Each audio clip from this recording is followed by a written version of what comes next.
Modern war is not going to be China dropping bombs in the United States. It's going to be China hacking into our fucking grid and turning everything off. Yeah. Yeah. You know? Or that's what a modern war looks like. Or just slowly squeezing us with currency, or, I have gone back, because I'm a weird political history nerd. I've gone back and watched the Romney-Obama debates a couple times, and Romney basically fucking wiped Obama's just face on the mat in the first debate, because it was all economics. And Obama had been the president for 3.5 years, obviously a sharp guy, but Mitt Romney had been at the pinnacle of the business finance world for 30 years. So he destroyed him. And then, in fairness, Obama came back with some really kitschy responses in the kind of international politics debate.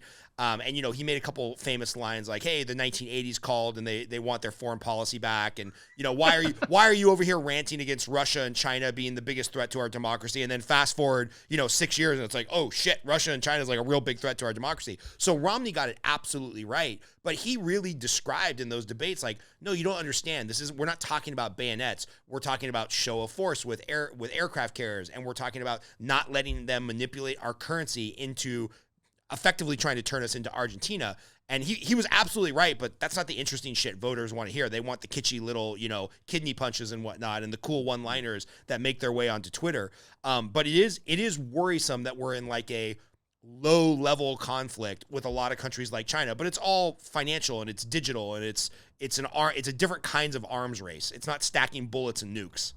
Yeah, the war we're gonna fight is gonna be digital war. And we're already probably fighting it for all we know. And that's where I think that kind of goes back to your other question about entrepreneurs and CEOs. I do think that that's the answer to this, is that you need to lean in. The leadership's not going to come from our politicians. I think the leadership's going to come from the business world. I think you got to follow the money.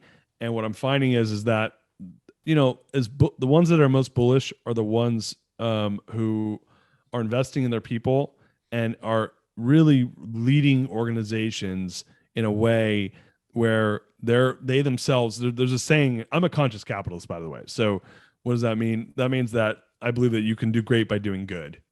That's not a zero-sum game. It's not this thing where one person wins and one person loses. I really don't believe that. I do believe that and there's a whole ideology in conscious capitalism called stakeholder capitalism, right? Which is, it's not about stockholders, it's about stakeholders.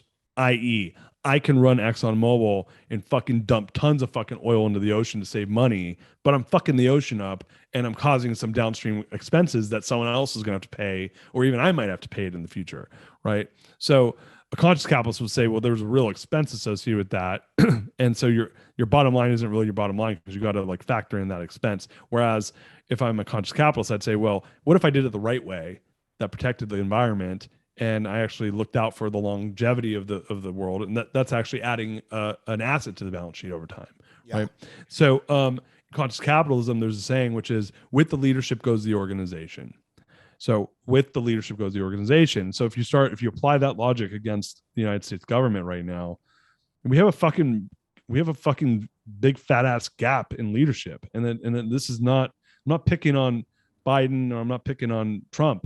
This is across the fucking board. We have a leadership gap in this country like we haven't had in a long time. I actually, look, being president of the United States is probably the hardest fucking job on earth. You see these dudes go in there and they look like fucking bright-eyed and bushy-tailed, and they come out, they look like shit 4 years later. And then 8 years later, they look like a fucking different person. That's just the stress of that job, right? They all look like shit coming out of it. So, we can all be fucking armchair quarterbacks of what it's like to be president of the United States. If you told me I could be it, I'd question whether I'd take the job or not, just because I'm like, man, it's going to fucking take 10 years off my life.